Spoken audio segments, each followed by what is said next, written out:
as you've just touched on there, is a significant concern in AI. How can women in tech actively work towards mitigating bias in algorithms and promoting fairness in AI systems? What a beautiful question to be asked on this stage. So I'll start by explaining what is data bias. Sure. So natural intelligence, that is human intelligence, is based on how they are nurtured. People's decision-making ability is dependent on what they are exposed to. Similarly, artificial intelligence is also dependent on the data set they are provided or the training algorithms they are used. Now humans make these algorithms. Humans have inherent biases and hence AI algorithms can be biased. Now why is this a concern? So when AI starts making decisions for us, at that point, if the data set they are provided are not representative of the real world, the decisions they make are inherently biased. So what happens if jobs starts favoring genders? What happens if I look for a wedding dress online and I'm shown with a white gown rather than the golden maroon Indian wear? You lose business and it affects people. So that this is like what might happen, but let's talk about some real world examples now. Nikon camera AI will never take pictures of Asian people because they never recognized their eyes were open.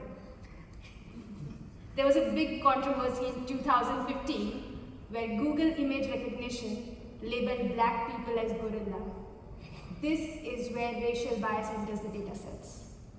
Another controversy next year was when Amazon was using AI to scatter CVs.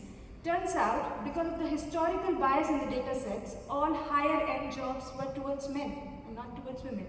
Who knows, the damage is already done. DHH, David Heinemann, exposed Apple credit card limits. He's the man who discovered Ruby on Rails. This guy showed that he was offered a higher credit card limit than his wife, despite the fact that they shared finances. This raises a question to all the financial algorithms in the market today. Not only this particular sectors, particular companies, but if you use Google Translate to translate from gender neutral languages like Turkish, that translation would be, he is a doctor and she is a nurse. Today, Alexa doesn't recognize accents too well. That is true. And this is my absolute favorite one. So YouTube AI uploaded a lot of the videos upside down because apparently they never tested it for left-handed people. Left-handed people hold the phone somehow differently and they didn't even know that.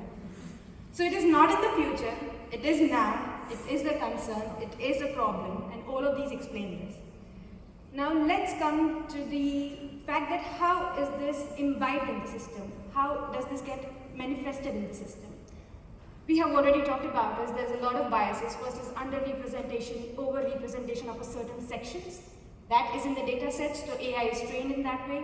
Sampling biases, labeling biases, historical biases which occurs in the system, and in all those ways it is manifested in the decisions they produce. What can we do to mitigate it? That is where the important question lies. The first thing is diversity. What do women in tech bring on the table?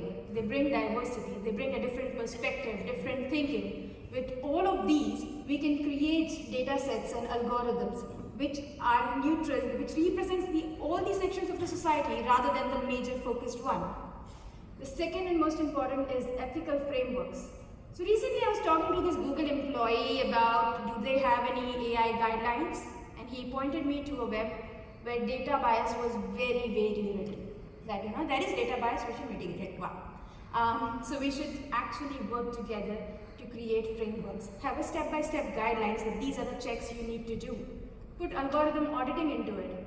That after you have created the algorithm, there has to be audits done into it. There has to be quality assurance processes which you need to follow. You need to go through all those steps. One of the points that Ngozi raised is education and awareness. Talk about it. Ask questions. Spread as much as you can. Come to conferences. Make it heard. Make it visible. And create policies around that, right? There has to be strict policy. If this is not there, this piece of software cannot go out. So women in tech is a brilliant way to mitigate the data bias that occurs in the system today.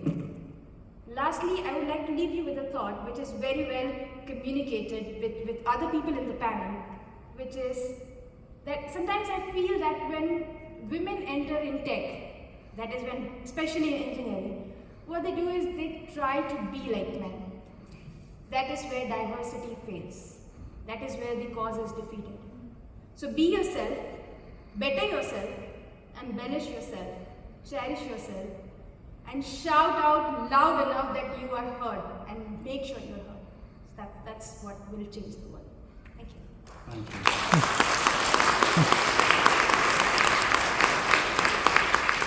Adding on what Jemana mentioned about policies, I can very proudly say the organization I work in is working aggressively on building standards on AI algorithms, AI auditing, AI biasing, because we being UK's national standard body are looked up to devising good practices around different areas, and AI and biases associated with is one